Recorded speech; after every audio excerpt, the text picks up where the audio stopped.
Assalamualaikum warahmatullahi wabarakatuh. Nama saya Khairuniza. Di sini kami akan membahas tentang gangguan disosiatif, simptom somatik, dan gangguan terkait serta faktor psikologis yang mempengaruhi.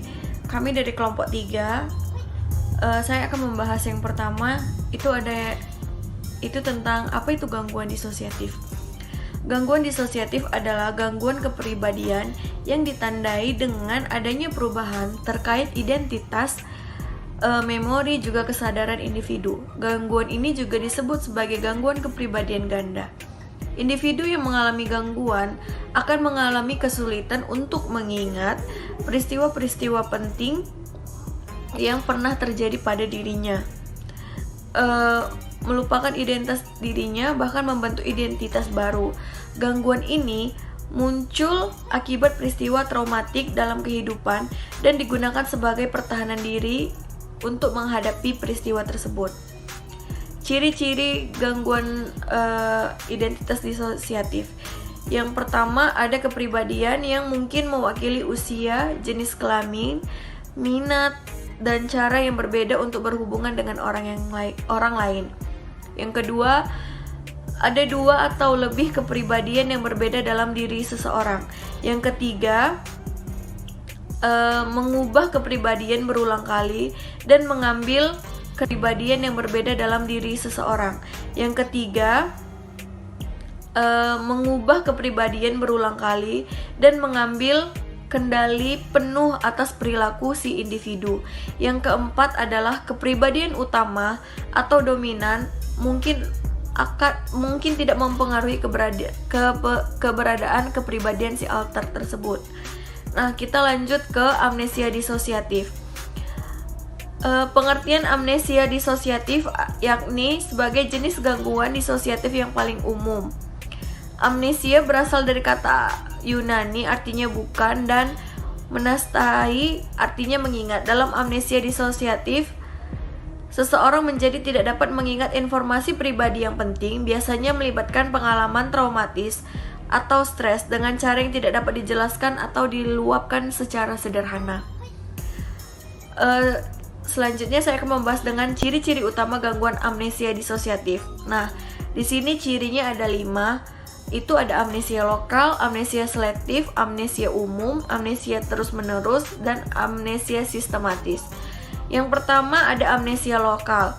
Amnesia lokal adalah peristiwa yang terjadi selama periode waktu tertentu hilang dalam ingatan. Nah, dia peristiwa dalam waktu tertentu. Sedangkan amnesia selektif merupakan hal-hal yang mengganggu yang terjadi selama periode waktu tertentu. Nah, dia melupakan itu ada waktu-waktunya, misalnya dia melupakan 2 tahun sebelumnya atau 3 tahun sebelumnya. Dan yang ketiga ada amnesia umum. Orang yang melupakan seluruh hidup mereka, siapa mereka dan apa yang mereka lakukan, di mana mereka tinggal, dengan siapa mereka tinggal. Nah, di amnesia umum ini mereka melupakan semua identitas mereka. Yang keempat ada amnesia terus-menerus, melupakan semua yang terjadi pada titik waktu tertentu hingga termasuk saat ini. Nah, jadi dia terus-menerus tuh dari yang lalu sampai dengan sekarang. Yang terakhir ada amnesia sistematis, melupakan peristiwa atau periode kehidupan yang dulu traumatis yang menimbulkan emosi negatif yang kuat. Selanjutnya akan dilanjutkan oleh rekan saya. Terima kasih, saya akan melanjutkan pembahasan tentang depersonalisasi, gangguan derealisasi. Di sini, depersonalisasi adalah kehilangan atau perubahan sementara dalam arti biasa dari realitas kita sendiri. Dalam keadaan depersonalisasi, orang merasa terlepas dari diri sendiri dan lingkungan sekitarnya. Mereka mungkin merasa seolah-olah sedang bermimpi atau bertindak seperti robot. Selanjutnya di sini ada ciri-ciri depersonalisasi atau gangguan derealisasi. Di sini ada 3 ciri-ciri dari depersonalisasi atau gangguan derealisasi yang terjadi pada manusia.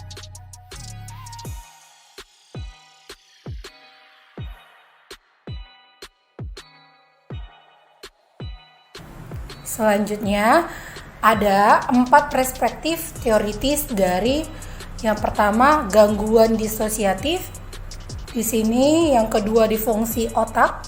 Yang ketiga ada pandangan psikodinamik. Yang keempat ada teori sosial kognitif. Jadi di sini ada 4 perspektif teoritis.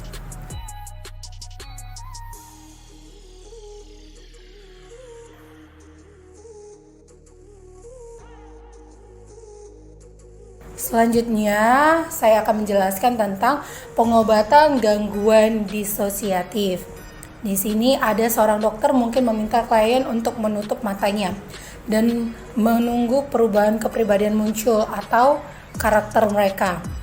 Menunjukkan bahwa terapis dapat bekerja dengan kepribadian apapun yang mendominasi sesi terapi. Terapi meminta setiap dan semua kepribadian yang keluar untuk berbicara tentang kenangan atau mimpi mereka. Jadi di sini untuk pengobatan gangguan disosiatif, seorang dokter atau psikiater menyuruh pasien mereka merealisasikan diri mereka dengan cara menutup matanya dan menunggu perubahan kepribadian yang muncul. Jadi di sini juga Weber mencatat bahwa kecemasan yang dialami selama sesi terapi dapat menyebabkan perubahan dalam kepribadian. Karena perubahan kepribadian mungkin dikembangkan sebagai cara untuk mengatasi kecemasan yang intens. Jika terapi berhasil, seorang akan mampu mengatasi kenangan traumatis dan tidak perlu lagi melarikan diri ke diri. Alternatif untuk menghindari kecemasan yang terkait dengan trauma. Dengan demikian, penyatuan kembali kepribadian menjadi mungkin. Melalui proses integrasi, elemen yang berbeda atau perubahan dijalani menjadi diri yang kohesif. Di sini seorang pasien berbicara tentang proses menjadi milikku, bagian-bagian diri yang telah terpecah ini. Oke, selanjutnya akan dilanjutkan oleh teman saya.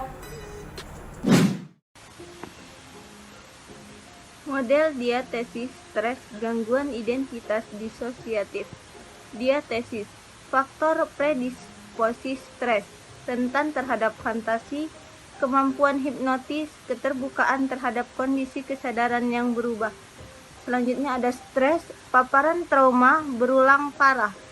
Sebuah pelarian psikologis melarikan diri ke kepribadian yang berubah, mungkin satu-satunya cara yang tersedia untuk melindungi diri dari pelecehan yang tak tertahankan. Selanjutnya ada stabilisasi.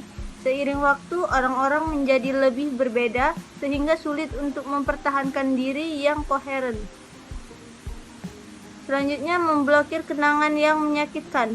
Di masa dewasa, kepribadian alter terus berfungsi sebagai alat untuk memblokir kesadaran akan trauma masa kecil dan memisahkan bagian-bagian diri yang tidak terintegrasi dalam kepribadian utama. Penguatan sosial. Pemberlakuan perubahan kepribadian diperkuat dengan penguatan positif berupa perhatian dari terapis dan lain-lain. Gejala somatik dan gangguan terkait. Kata somatik berasal dari bahasa Yunani soma yang berarti tubuh. Orang dengan gejala somatik dan gangguan terkait sebelumnya disebut gangguan somatoform. Mungkin memiliki gejala fisik somatik tanpa penyebab fisik yang dapat diidentifikasi atau memiliki kekhawatiran berlebihan tentang sifat atau arti gejala mereka. Gejala-gejala tersebut secara signifikan mengganggu kehidupan masyarakat dan sering membuat mereka pergi ke dokter shopping dengan harapan menemukan seorang praktisi medis yang dapat menjelaskan dan mengobati penyakit mereka. Gangguan konversi. Gangguan konversi disebut gangguan gejala neurologis fungsional di DSM-5. Ditandai dengan gejala atau defisit yang mempengaruhi kemampuan untuk mengontrol sukarela, atau ketidakmampuan untuk berjalan, menggerakkan lengan misalnya, atau yang mengganggu fungsi sensorik seperti ketidakmampuan untuk melihat, mendengar, atau merasakan rangsangan sentuhan tekanan, kehangatan, atau nyeri. Apa yang memenuhi syarat masalah ini sebagai gangguan psikologis adalah bahwa hilangnya atau penurunan fungsi fisik tidak konsisten atau tidak sesuai dengan kondisi medis atau penyakit yang diketahui. Ciri-ciri utama gangguan konversi. Menurut DSM, gejala konversi meniru neurologis atau kondisi medis umum yang melibatkan masalah dengan motorik atau gerakan atau fungsi sensorik, sukarela. Beberapa gejala klasik: epilepsi, masalah koordinasi, kebutaan dan penglihatan terowongan, kehilangan indera, pendengaran atau penciuman. Kaki, meskipun tidak ada yang salah secara medis dengan atau kehilangan perasaan di anggota tubuh atau anestesi. Gejala fisik pada gangguan konversi biasanya muncul secara tiba-tiba dalam situasi yang penuh tekanan. Tangan seorang prajurit bisa menjadi lumpuh selama pertempuran sengit.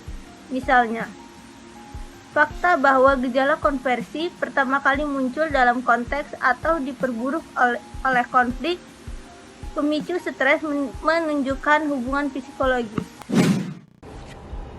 Baiklah, kita melanjutkan pada perbedaan antara berpura-pura sakit dan gangguan buatan. Karena berpura-pura sakit dimotivasi oleh penghargaan atau insentif eksternal, itu tidak dianggap sebagai gangguan mental dalam kerangka DSM. Orang mungkin berpura-pura sakit fisik untuk menghindari pekerjaan atau memenuhi syarat untuk mendapatkan tunjangan cacat. Mereka mungkin licik dan bahkan tidak jujur, tetapi mereka tidak dianggap menderita gangguan psikologis. Gangguan buatan adalah sebuah teka-teki. Orang dengan kelainan ini berpura-pura atau membuat gejala fisik atau psikologis, tetapi tanpa motif yang jelas. Kadang-kadang mereka berpura-pura mengklaim bahwa mereka tidak dapat menggerakkan lengan atau kaki, atau mengklaim rasa sakit yang tidak ada. Terkadang mereka melukai diri sendiri atau meminum obat yang menyebabkan gejala yang mengganggu bahkan mengancam jiwa. Kebingungan ini melibatkan kurangnya motif dari perilaku menipu ini. Ada dua. Yang pertama, gangguan buatan diri sendiri atau ditandai dengan memalsukan atau menginduksi antara gejala diri sendiri. Yang kedua, gangguan buatan yang dipaksa pada orang lain atau ditandai dengan menimbulkan gejala pada orang lain. Selanjutnya, sindrom Coro dan Dead, gangguan gejala somatik Timur Jawa. Sindrom Coro merupakan ciri orang yang takut alat kelamin mereka menyusut dan menarik kembali ke dalam bulian yang mereka yakini akan mengakibatkan kematian. Tanda-tanda psikologis dari kecemasan yang mendekati panik sering terjadi, termasuk keringat berlebih, sesak napas, dan jantung berdebar-debar. Pria penderita Coro telah diketahui menggunakan alat mekanis seperti sumpit untuk mencegah penis masuk ke dalam tubuh. Selanjutnya, sindrom Dead. Sindrom Dead melibatkan ketakutan yang berlebihan atas hilangnya cairan mani dalam emisi malam hari, dalam urin, atau melalui masturbasi. Sindrom Dead juga telah dikaitkan dengan kesulitan dalam mencapai atau mempertahankan ereksi, tampaknya karena kekhawatiran yang berlebihan tentang kehilangan cairan mani melalui ejakulasi. Perspektif teoritis. Teori psikodinamis. Gangguan histeris memberikan arena bagi beberapa perdebatan antara teori psikologis dan biologi abad ke-19. Pengentasan gejala histeris, meski sering sementara, melalui hipnosis oleh Charcot, Breuer, dan Freud, berkontribusi pada keyakinan bahwa histeria berakar pada penyebab psikologis daripada fisik dan memimpin Freud pada pengembangan teori pikiran bawah sadar. Gejala histeris bersifat fusional. Mereka memungkinkan seseorang untuk mencapai keuntungan primer dan keuntungan sekunder. Keuntungan utama dari gejala ini adalah memungkinkan seseorang untuk menekan konflik internal. Orang tersebut sadar akan gejala fisik tetapi bukan konflik yang diwakilinya. Dalam kasus seperti ini, gejala adalah simbol dan memberikan orang solusi parsial untuk konflik yang mendasarinya. Selanjutnya, teori belajar. Formulasi teoritis termasuk teori psikodinamik dan teori pembelajaran, fokus pada peran kecemasan dalam menjelaskan gangguan konversi. Namun ahli teori psikodinamik mencari penyebab kecemasan dalam konflik yang tidak disadari. Ahli teori belajar fokus pada sifat penguat yang lebih langsung dari gejala dan peran sekundernya dalam membantu individu menghindari atau melarikan diri dari situasi yang menimbulkan kecemasan. Dari sudut pandang pembelajaran, orang dengan gejala somatik dan gangguan terkait juga dapat membawa manfaat atau sifat penguat dari peran orang sakit. Orang dengan gangguan konversi misalnya dapat terbebas dari tugas dan tanggung jawab seperti pergi bekerja atau melakukan tugas rumah tangga. Sakit juga biasanya mendapat simpati dan dukungan. Selanjutnya, teori kognitif. Dari perspektif kognitif, kita dapat berpikir tentang hipokondriasis dalam beberapa kasus sebagai jenis strategi self-handicapping. Cara menyalahkan kinerja yang buruk pada kesehatan yang gagal. Dalam kasus lain, mengalihkan perhatian pada keluhan fisik dapat berfungsi sebagai cara untuk menghindari memikirkan masalah hidup lainnya. Penjelasan kognitif lain berfokus pada peran pemikiran yang terdistoris. Orang dengan hipokondriasis memiliki kecenderungan untuk membesar-besarkan signifikasi keluhan fisik ringan. Disfungsi otak. Para peneliti mengusulkan bahwa gejala konversi mungkin melibatkan pemutusan atau gangguan dalam koneksi saraf antara bagian otak yang mengatur fungsi tertentu dan bagian lain yang terlibat dalam pengaturan kecemasan. Selanjutnya, pengobatan gejala somatik dan gangguan terkait. Pendekatan pengobatan yang dipelopori Freud, psikoanalisis dimulai dengan pengobatan histeria yang sekarang disebut gangguan konversi. Psikoanalisis berusaha mengungkap dan memunculkan konflik bawah sadar kesadaran yang bermulai dari masa kanak-kanak. Setelah konflik muncul dan diselesaikan, gejala tersebut tidak lagi diperjuangkan dan akan hilang. Metode psikoanalitik didukung oleh studi kasus. Beberapa dilaporkan oleh Freud dan dengan yang lainnya oleh para pengikutnya. Namun, yang mendukung nilai terapeutik dari pengobatan psikologis untuk gangguan konversi masih jarang.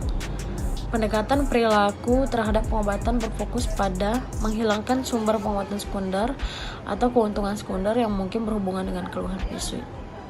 Terapi perilaku kognitif telah mencapai hasil yang baik dalam mengobati gangguan gejala somatik seperti hipokondriasis. Selanjutnya akan dilanjutkan oleh teman saya. Assalamualaikum warahmatullahi wabarakatuh. Nama saya Ger Papuger. Saya akan melanjutkan bahan berikutnya. Kita masuk ke faktor psikologis yang mempengaruhi kesehatan fisik. Yang pertama itu sakit kepala. Sakit kepala adalah gejala dari banyak gangguan kesehatan.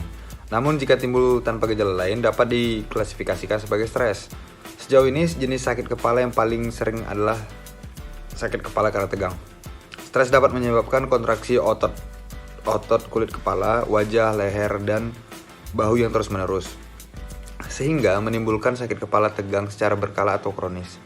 Sakit kepala semacam itu berkembang secara bertahap dan umumnya ditandai dengan rasa sakit yang tumpul dan terus-menerus di kedua sisi kepala dan perasaan tertekan atau sesak.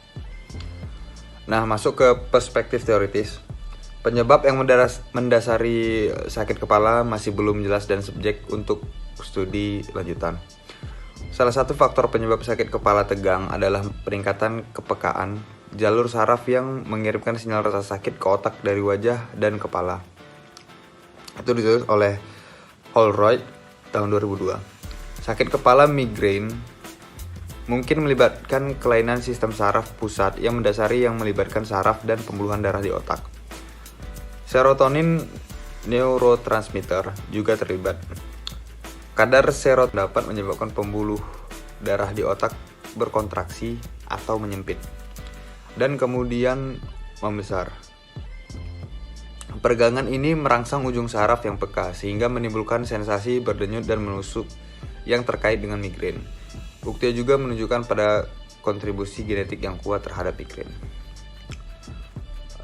Ini ditulis oleh Scientist Discovery tahun 2003. Banyak faktor yang dapat memicu serangan migrain, termasuk stres emosional, rangsangan seperti lampu terang dan lampu fluoresen, head, kurang tidur, ketinggian, cuaca dan perubahan musim, serbuk sari, obat-obatan tertentu, bahan kimia monosodium glutamat atau MSG yang sering digunakan untuk meningkatkan cita rasa makanan, alkohol, kelaparan, dan cuaca serta perubahan musim. Pada wanita, perubahan hormonal yang berhubungan dengan siklus menstruasi juga dapat memicu serangan sehingga tidak heran karena insiden migrain di kalangan wanita sekitar 2 kali lipat di antara pria. Nah, untuk pengobatannya, pereda nyeri yang tersedia secara umum seperti aspirin, ibuprofen, dan acetaminophen terkait dengan sakit kepala tegang. Obat yang menyempitkan pembuluh darah yang membesar di otak atau membantu mengatur aktivitas serotonin digunakan untuk mengobati nyeri akibat sakit kepala migrain. Bukti menunjukkan bahwa intervensi psikologis seperti meditasi kesadaran dapat membantu dalam mengobati sakit kepala. Perawatan psikologis juga dapat membantu meredakan ketegangan atau sakit kepala migrain dalam banyak kasus. Perawatan ini termasuk pelatihan biofeedback, relaksasi, pelatihan keterampilan mengatasi, dan beberapa bentuk terapi kognitif. Nah, yang kedua itu ada penyakit kardiovaskular. Sistem kardiovaskular Anda, jaringan yang menghubungkan jantung dan pembuluh darah, adalah jalan raya hidup Anda. Sayangnya, di sepanjang jalan raya ini terjadi kecelakaan berupa penyakit kardiovaskular atau CVD, atau penyakit jantung dan arteri. CVD adalah penyebab utama kematian di Amerika Serikat, merenggut sekitar 830.000 nyawa setiap tahun, yang berarti sekitar 1 dari setiap 3 kematian. Paling sering akibat serangan jantung atau stroke. Penyakit jantung koroner atau PJK, bentuk utama penyakit kardiovaskular. Kita dapat menurunkan risiko terkena penyakit kardiovaskular dengan mengurangi faktor risiko yang dapat kita kendalikan secara langsung. Beberapa faktor risiko memang berada di luar kendali, seperti usia dan riwayat keluarga, tetapi faktor risiko utama lainnya mendapatkan perawatan medis dan membuat perubahan gaya hidup sehat. Faktor-faktor seperti kadar kolesterol LDL atau low density dalam darah yang tinggi, hipertensi, tekanan darah tinggi, merokok, makan berlebihan, banyak minum, mengonsumsi minuman beralkohol tinggi, diet lemak, dan menjalani gaya hidup yang tidak banyak bergerak. Misalnya,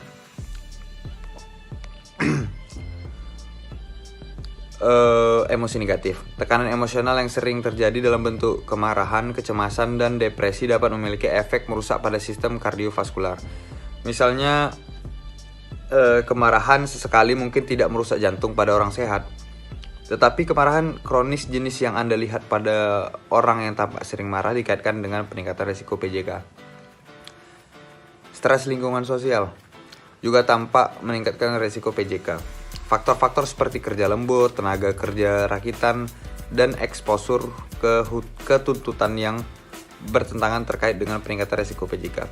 Namun, hubungan stres penyakit jantung koroner tidak langsung, misalnya efek dari tuntutan pekerjaan dapat dimoderasi oleh faktor-faktor seperti sifat tahan banting psikologis dan apakah orang menganggap pekerjaan mereka bermakna atau tidak.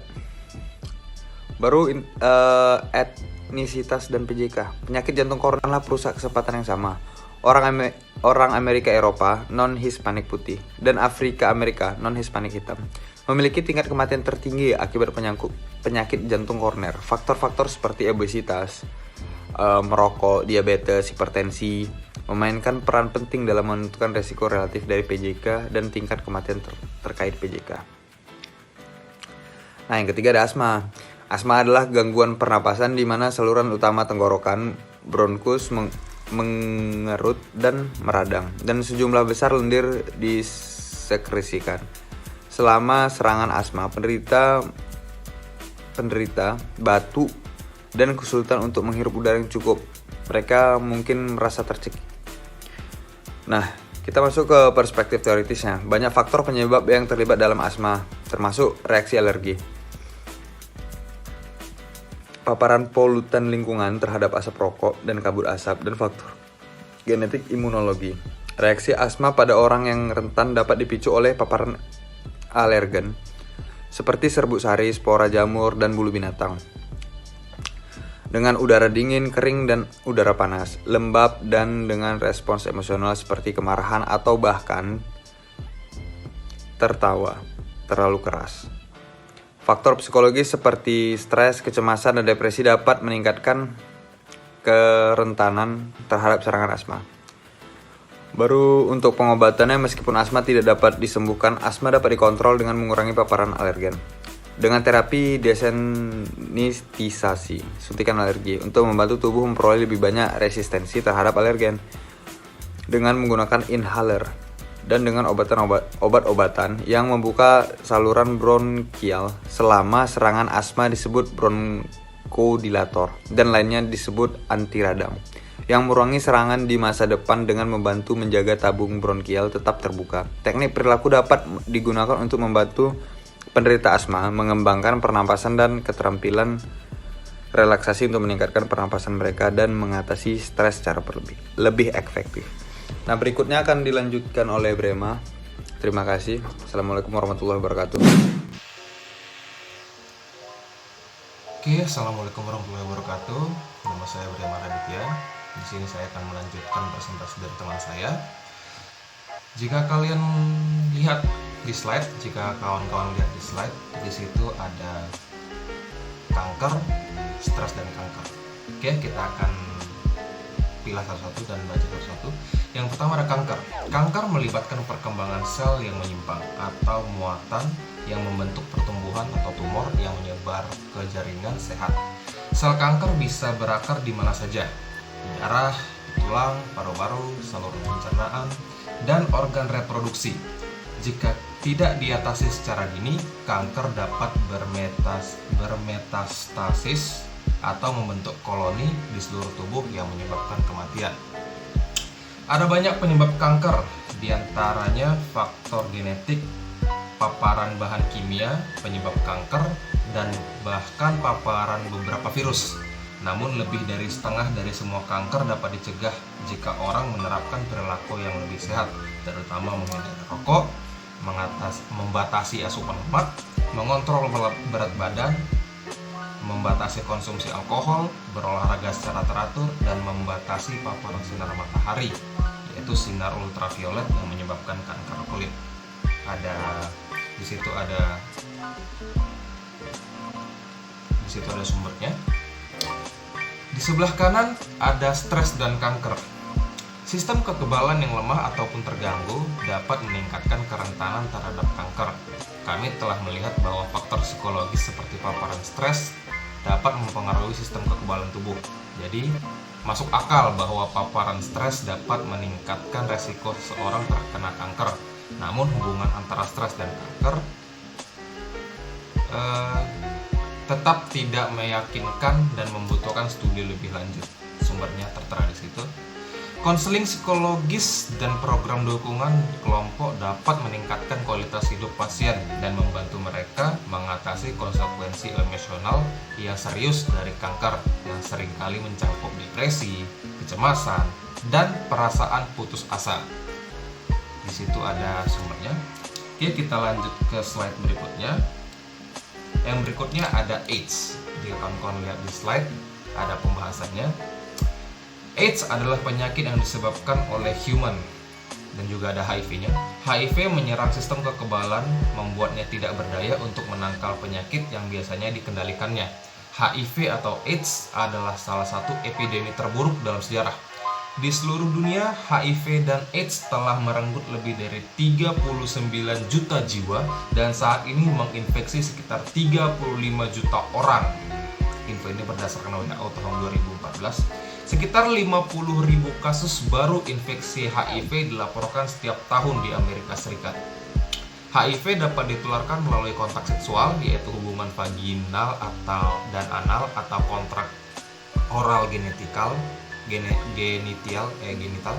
seperti dari transfusi darah yang terkontaminasi, tusukan yang tidak disengaja dari jarum suntik yang digunakan sebelumnya pada orang yang terinfeksi, atau berbagi jarum di antara pengguna narkoba, atau dari ibu yang terinfeksi ke anak selama kehamilan atau persalinan atau melalui menyusui. AIDS tidak tertular melalui donor darah, oleh kuman di udara, oleh serangga, atau dengan kontak biasa seperti menggunakan toilet umum, memegang atau memeluk orang yang terinfeksi, berbagi peralatan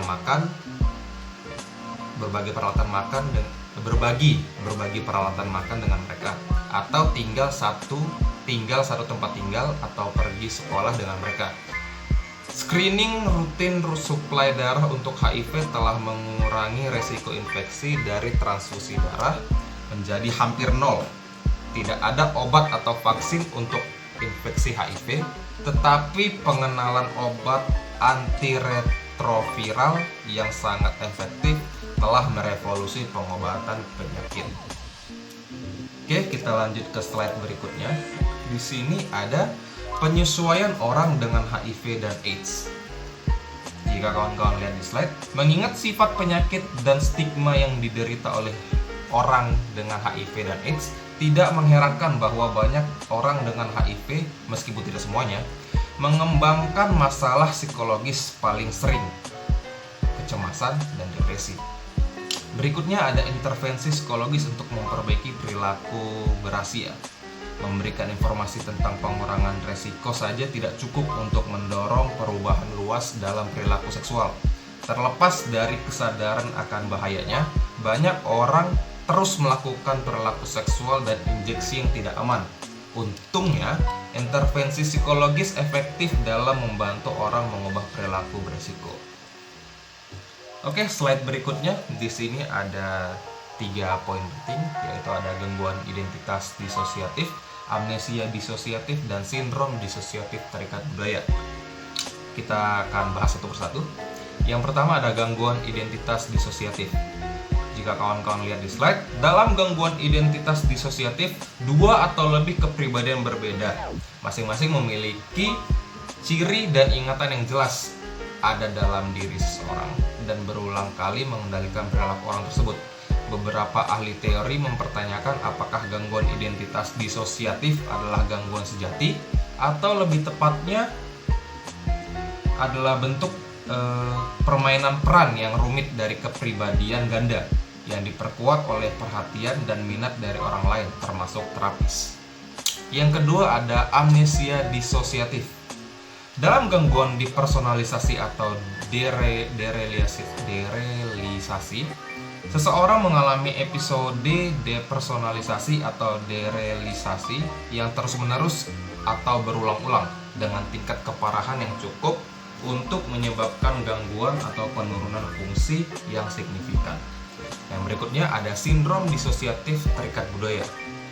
2 sindrom terikat budaya dengan fitur disosiatif adalah amuk yang memiliki fitur seperti translike, dan ZAR yang melibatkan orang-orang yang menunjukkan perilaku disosiatif yang dikaitkan dalam budaya rakyat dengan kerasukan roh alias kesurupan. Slide berikutnya dan sekaligus slide terakhir dari kelompok kami. Di sini ada 2 poin penting. Yang pertama ada perspektif teoritis dan pengobatan gangguan disosiatif.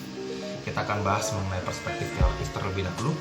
Ahli teori psikodinamik memandang gangguan disosiatif sebagai bentuk pertahanan psikologis di mana ego mempertahankan diri terhadap ingatan yang mengganggu dan impuls yang tidak dapat diterima dengan menghapus dari kesadaran Anda.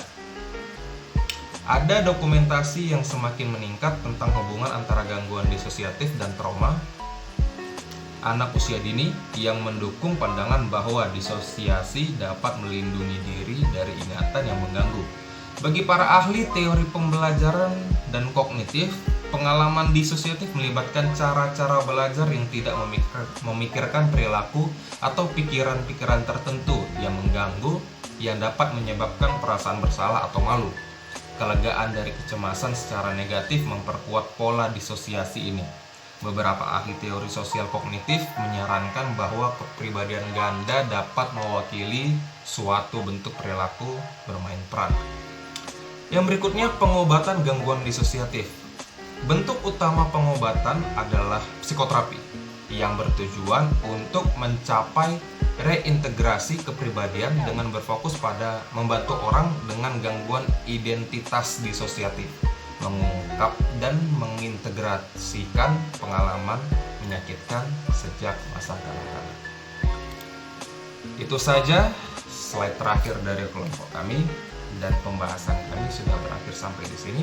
Tentunya kawan-kawan sekalian, mungkin ada yang sudah mengerti keseluruhan, ada juga yang mungkin masih menyangkut di kepala atau pikiran teman-teman sekalian mengenai ada beberapa materi yang tidak jelas atau mungkin yang mau ditanyakan, bisa ditanyakan di forum sebelah.